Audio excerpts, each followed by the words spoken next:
Edmund, how's it going? Good, Peter. How are you? I'm doing all right. Where are you calling in from? I'm in Glasgow, in Scotland, on the edge of the Clyde. Oh, nice, Glasgow. Sounds awesome. Lovely. I've just literally stepped off my boat 10 minutes ago, so everything's sort of a mess, but we'll talk through this anyway, you know? Sounds Where in the world good. are you? I am in Denver, Colorado. It's a lovely city. It's one of the cities that I've been drunkest in my entire life in. I don't know how it happened, but there was a bunch of students and it got out of hand.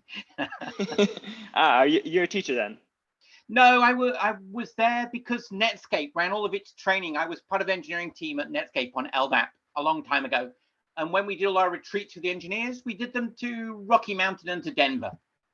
Okay, awesome. And so we got to know it quite well. It seemed to be like the party place that we all went because the guy who led the team, a guy called Tim Howells, had been a lecturer in Denver. So awesome. That was the way it came together. So that was where we went there. Okay. How much do you want to know, or do you just want me to get to the meat of the issue? Cool. So this specific office hours, after a release, we normally announce the new features in OPA, and then I get to everyone's questions. So we're going to give this like another minute for a couple people to show up. I'm going to announce the features that were in the last release, and then we're just going to go down the list of questions that people have. Right. Cool. Yeah, here, if people want to add their questions to the agenda here, we can make sure to cover them. Community questions. Hi, Tiff. How's it going? Hi, Shane. Going good. Thanks. Hi there. Good afternoon. Cool. Glad to have you all here. All right, let's get started then. I'm going to share my screen. Where's this button at?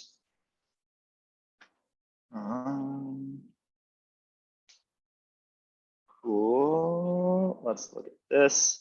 All right, we are looking. Oh yeah. So a couple things came out. First one, this is the GraphQL API tutorial came out. So we're just going to go over a quick example of this. And then the second thing that we're going to do is we're going to cover some performance improvements once my colleague Philip joins. But I'm going to get started on the GraphQL tutorial. So with this tutorial, very simple schema here showing. By the way, you're sharing, I think your other monitor. Oh, okay. Let me stop my share here and figure out what's going on. Thank you for calling that out. Let's see here. Okay, can you see my VS Code now? Much better, thanks. Perfect, awesome, thank you. Yeah, so here we can see just a simple schema for GraphQL that we're going to be working with. The actual example GraphQL server is running in a Docker container. You can see this whole thing in the GraphQL tutorial here on the docs website.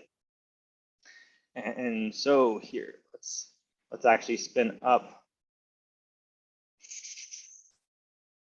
Docker compose, run the service, add another pane here. So now we're just running the GraphQL server. We're going to build our bundle here. OPA build. Rego. Oops.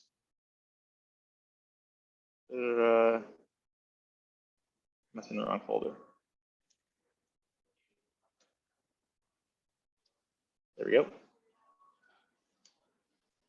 It's out of my way. Build.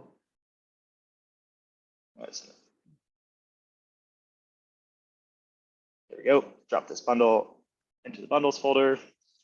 And actually, just realized got to stop this and start it after the bundle is created. Make sure that that's in there.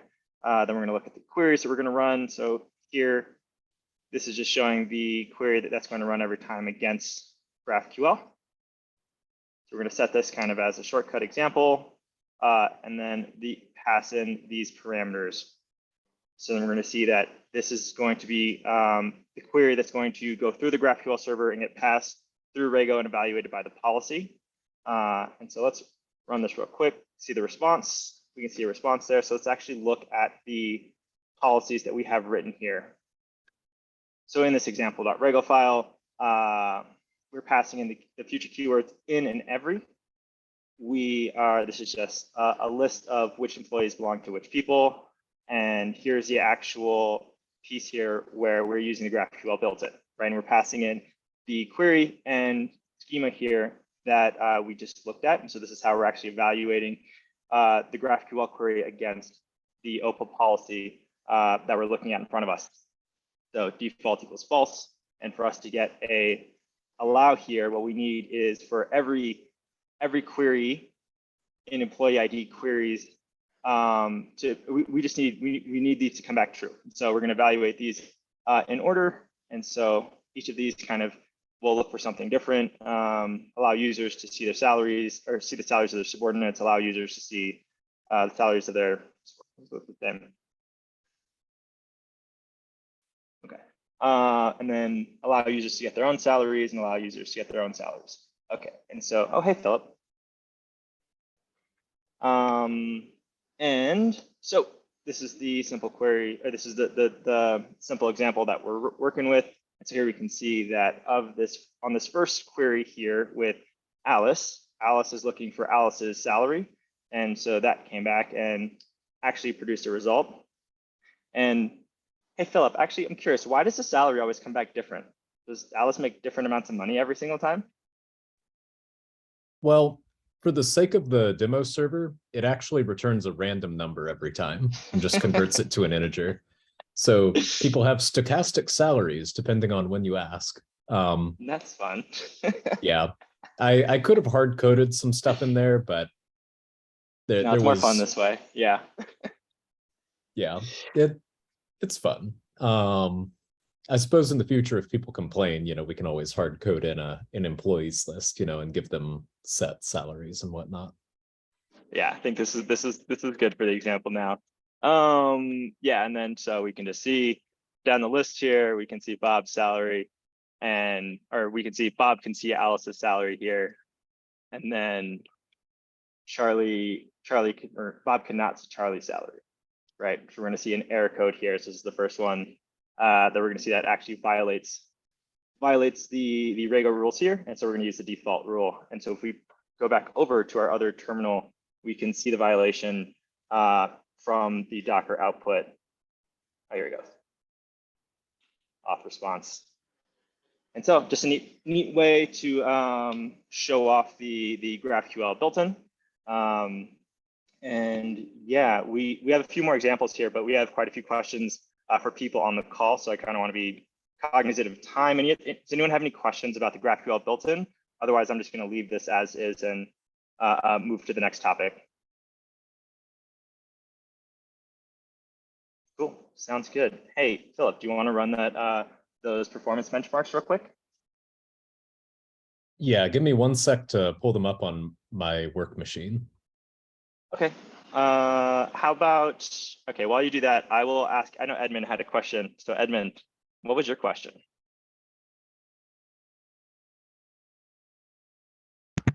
So really my question was around what the roadmap was for the LDAP support that was raised in OPA issue 938 and the ability to execute LDAP queries and DNS queries.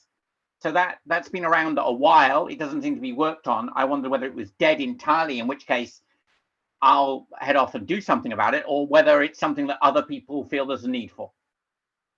All right, I have the ticket open now. Ooh, yeah, I feel the last person who touched this was Patrick, and I think Patrick went into like emeritus status like a year and a half ago. So I'm gonna say that pushed a commit in ages. So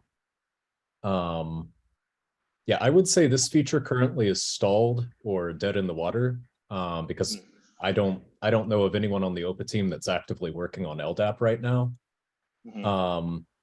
However, if this is something that's important to you, please do put like a comment on the thread to wake matters back up. I have a major European government customer who there are two ways of solving this problem. I'd like to see it in Rego, ideally, because it would make everything easy. But another way of doing it is, of course, with bundles. And I could write a bunch of PowerShell and OPA and put this in a bunch of bundles. If you're not working on it, then I'm going to go and do it in PowerShell, and it's going to piss me off, but I'm going to have to do it in the short term. In the same way as there doesn't appear to be anybody looking at Rego, looking at DNS entries at all. And again, I can do it with bundles, but I'd rather not. I'd rather see it in the Rego language if I possibly could. So a large amount of where the team chooses to focus on any given month is driven by what do we see the community requesting and what features are we actively using ourselves. Right. Also, if we're aware of like a major performance regression, we obviously fix that. And we have a never-ending train of small bug fixes that go in release after release, right?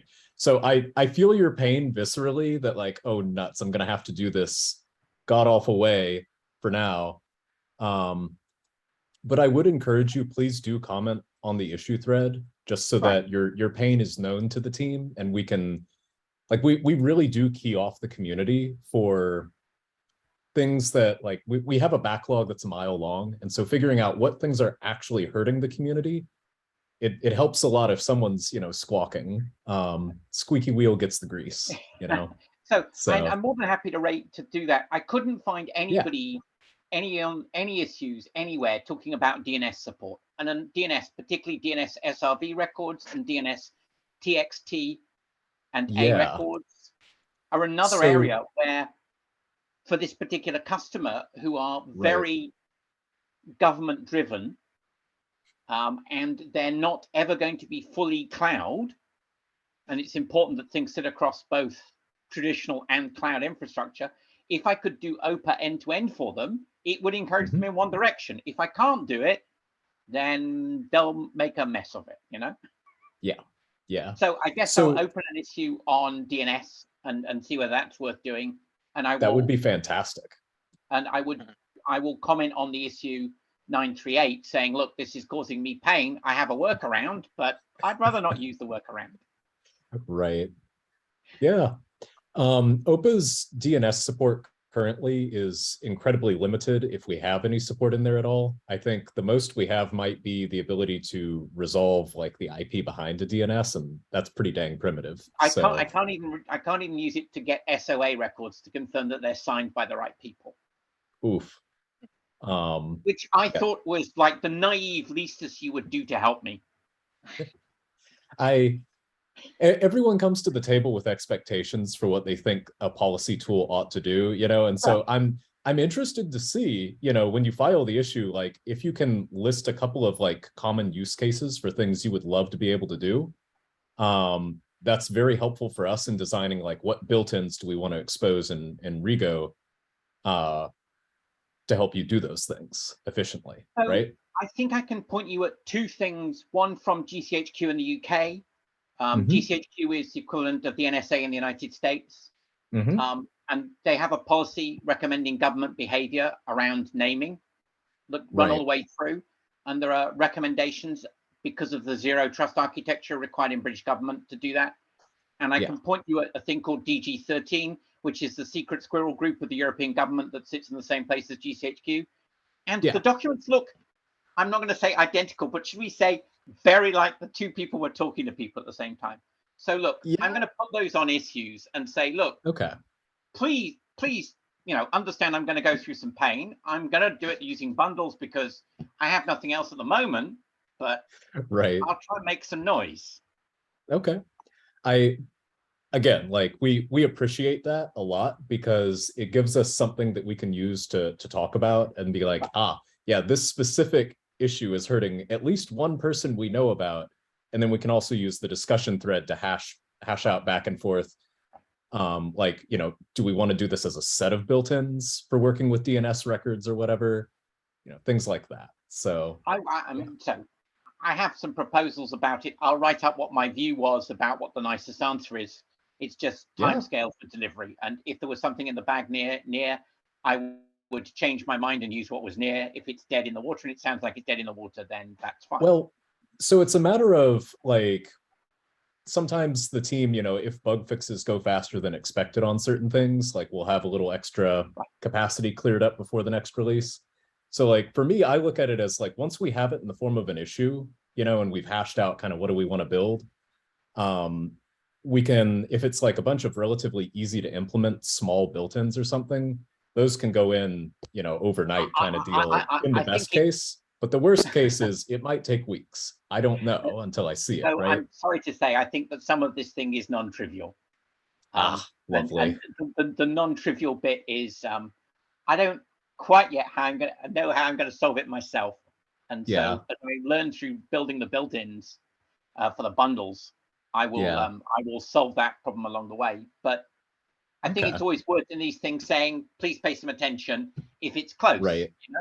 But it doesn't sound close, so that's fine. I mean, I'm happy with that.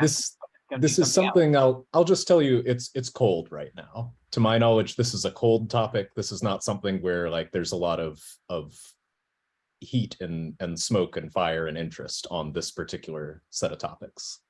However, that can change. But it's one of those things where, to my knowledge, right now, that's not what the team was focusing on for the most part this month. No, so entirely defensible, and I get it. But if I don't make a noise, then nothing will happen. So I'm going to go make a noise. It's not I'm shouting at people. It's just please be aware that will save me some time in the future. Cool. All right. Thanks, Edmund. Philip, do you want to do the benchmarks, or should we ask questions from the other two people in the audience? I can fire up the benchmarks. It won't take but a moment. Let me join from my work computer. And then actually, yeah, Shane and Tiff, do you guys have questions, or are you guys just listening in for now? I do have a question. I want to know if Rego has something like Python has functions or a for loop, because I'm working on a project where we have a lot of data and we have to kind of go through it to see, if it matches to policy. So I was wondering if that's possible, or if there was any documentation. Yeah, because I can't find any. Definitely a lot of documentations. And so the interesting bit about Rego, it is a declarative language versus an imperative language like Python. Python, you're going to say, I want to loop through each of these objects, and you'll use that for loop. With Rego, because it is declarative, essentially you're going to write a rule, and inside of the rule, you're going to say, let me just pull up the docs. Actually, that'd be easier. Thank you. Yeah, and then inside of a rule, let's see what the best thing to show this is for all, right? Right, and so I think this might be the best one. Yeah, nonsense conditionals. Yeah, all right, so for this for all, essentially what you want to do is, right, this bracket, when you have this bracket, essentially states that I'm declaring that I want to go through each of these objects inside of this inside of this object, right? And so like here we can see a little more advanced one where we're saying inside of this object, I want to loop through each of the objects inside of foo, and inside of them, we're going to drill down into bar.baz, and then we're going to loop through each of those objects and look for something that equals 7, right? And so that's how the looping works. And in this example, we're looping through foo, and we want to see if anything inside of foo is going to be equal to anything inside of bar, right? And so these brackets are how we're going to actually do the looping. So check out this section called iteration, and this will just show. I can drop this into the chat for you as well, and then that way, and then you could just go through those, and then if you have any questions, you can drop us a note in Slack or join in other office hours. Okay, perfect. Thanks. You're welcome, Tiff. And then I think there was someone named Shane on the call as well. Sure. Actually, mostly here just listening in, but I did have a question about bundles. So we're using bundles now, but like if I want to use bundles with Docker on my laptop while testing, how could I tell the Docker container to pull from which bundle? Cool. Yeah. So the example I was showing earlier with GraphQL. That's Yeah, exactly what I saw a part of that later, a little bit. So yeah. And so inside of here, right, I'm mounting an but Nginx yeah, server. I'm not using compose, right? I'm just, I just want to be able to run a container. Are there arguments to the container, or do you have to use compose?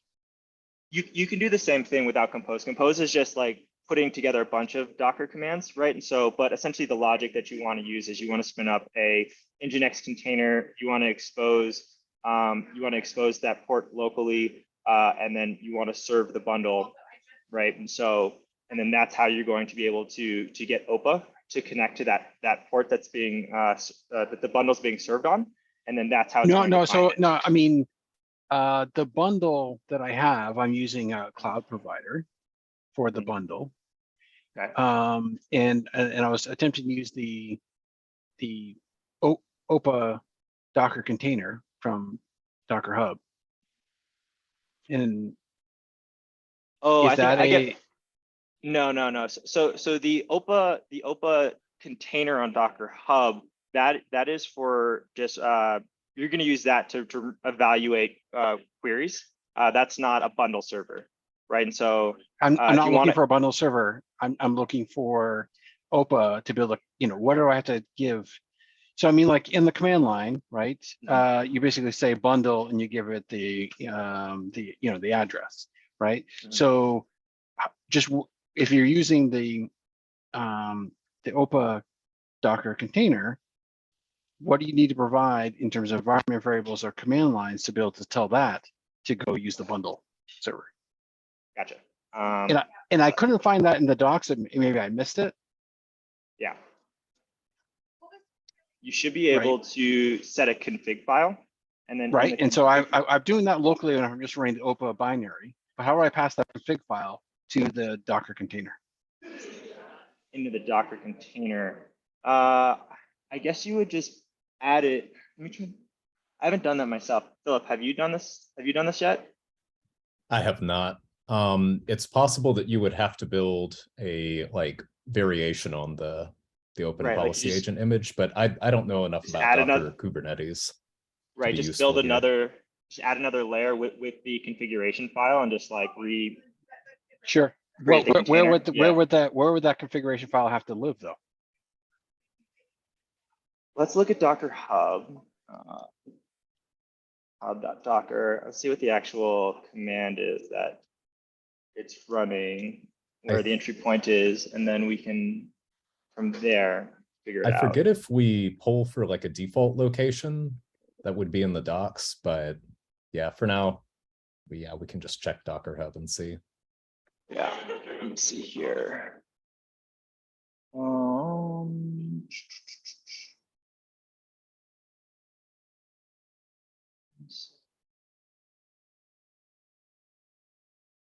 3 point / OPA.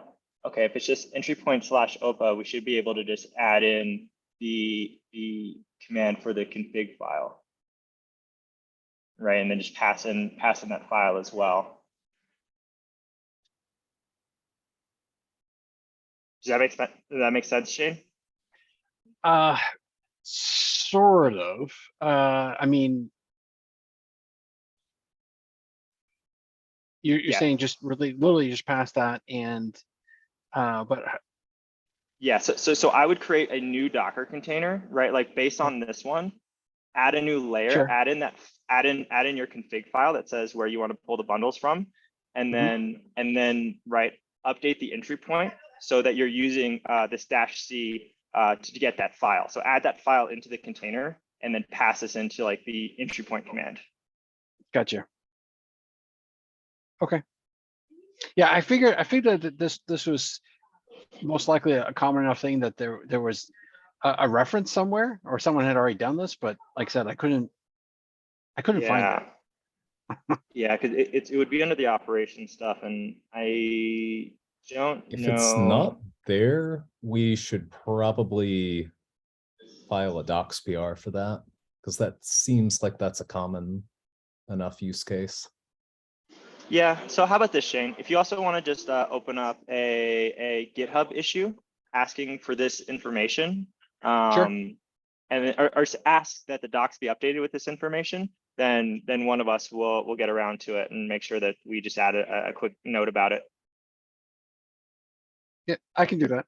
I mean, right now I'm using the I've created a config YAML. I do it dynamically through, with my testing, unit testing, and I'm just running OPA locally. And that works great for doing some unit and, quick integration testing locally. But, we prefer to do everything in Docker and Kubernetes. So, that was it. Thanks. Cool. Thanks for the question, Shane. Let me see here. Was there? Okay, I think that was all the questions. Yeah. So yeah, so we got a few minutes left. Philip, you want to show those benchmarks? Yeah, give me 1 second here.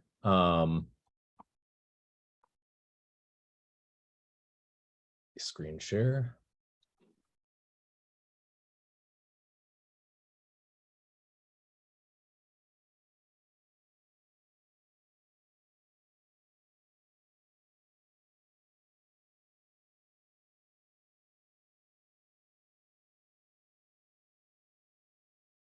All right, can everyone see my screen okay? Yep, looks good. All right, so in the last OPA release, we added 2 new benchmarks, specifically to be able to talk about the performance of object construction.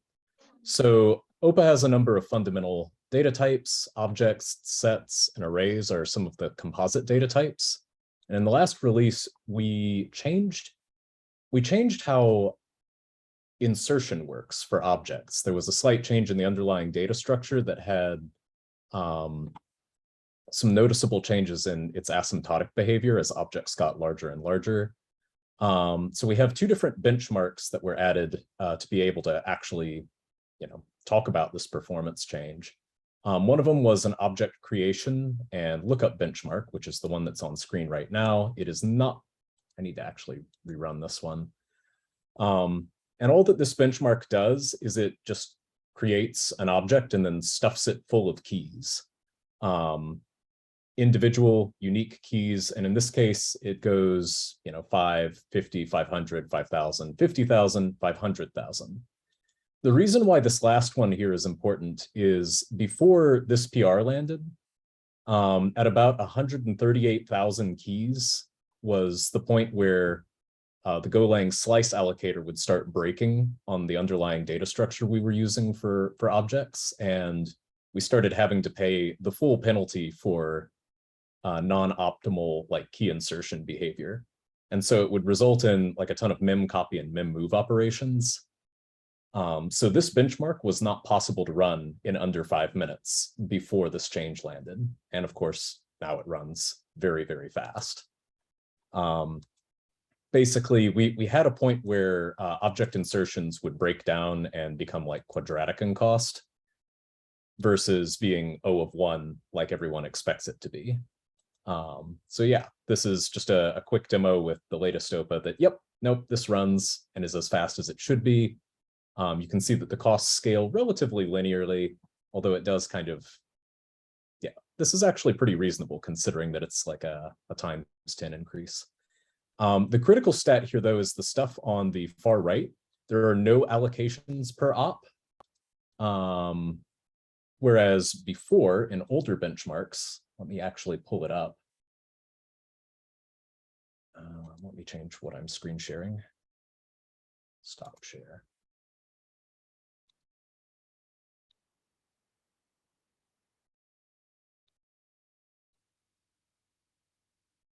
Maybe resize this.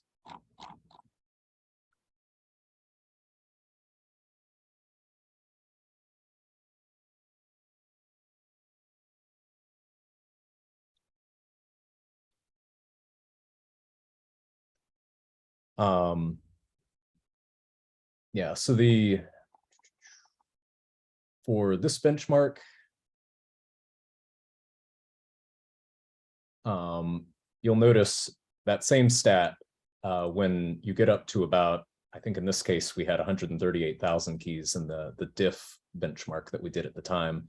You'll notice that we start seeing allocations happening, and that was what was killing performance. Was the Go runtime was no longer being nice once we got objects of a certain size. And so the data structure change, we have relatively linear scaling. The PR thread was interesting. Doesn't have all the details in it, but this was one of the bigger changes to land in version 43, was changing how object insertions work. We had a second benchmark, which I'll just display the stats for. No need to run them live. And this one, for stringifying objects, the cost did go up for small objects just a bit. But for larger objects, just the cost of iterating through all of the keys and values dramatically dwarfed the cost of turning things into strings. So yeah, those are the benchmarks you wanted to see, right, Peter? Oh, you're still on mute. Yeah, those look good. And then you want to just run them once, and then we can just move on, Okay. close out. Yeah. Yeah. So let's see here.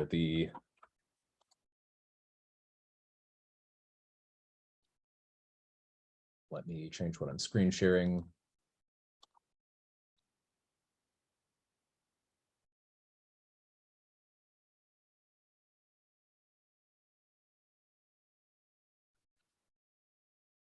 Here we go.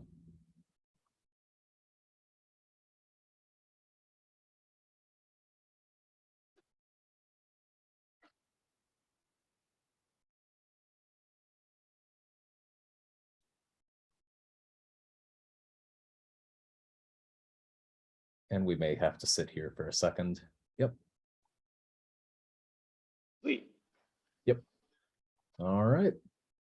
Awesome. Looks good. And then I will take over the share again. And real quick, we'll just cover what's on the roadmap for 4.4, and then we'll close this down. So this one, decision replays with JWTs, got pushed to 4.4, and essentially this is us improving the decision log by being able to add more types of queries to it, so that we're able to replay more things when people want to go back and look at that decision log and see what happened. And then also this one also got pushed to 4.4, improve the indexer to support multiple expressions. This is just going to be a performance improvement where we're able to index on these other types of expressions. This one is the new one we've added for 4.4.